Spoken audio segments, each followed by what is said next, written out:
Šī gada veselīgākās uzkodas otrā daļa. Jums ļoti patika dateles ar dažādām garšiņām, tāpēc šodien es notestēšu jaunās uzkodas. Sāksim ar lauku pupām, kas ir nereāls olbaltumvielu avots un arī foršs papildinājums Ziemassvētku dāvanām. Šīs pupiņas izskatās kā mazi čipsi, un šie ir ar skābā krēmu un sipolu garšu. Es jau zinu, ka šī ir mana mīļākā garša. Šīs ir ar jūras sāli. Arī labas. Man ļoti garšo viss, kas ir līdzīgs čipsiem, un šīs vēl arī ir veselīgi. Un šīs ir ar olīveļu un jūras sāli. Šajās pupiņās ir 41 grams olbaltumvielu. Wow! Turpināsim ar žāvētiem augļiem, un es vēl gribēju pieminēt, ka decembrī 1% no katra pirkuma tiks ziedots dzīvnieku patversmei Kepu Kepā. Un papildus jūs varat izmantot arī mana kodiņu DANA20 20% atlaidei.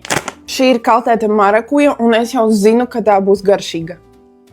Perfekta un mīksta uzkoda gadījumā, ja jums ir bail par saviem zobiem.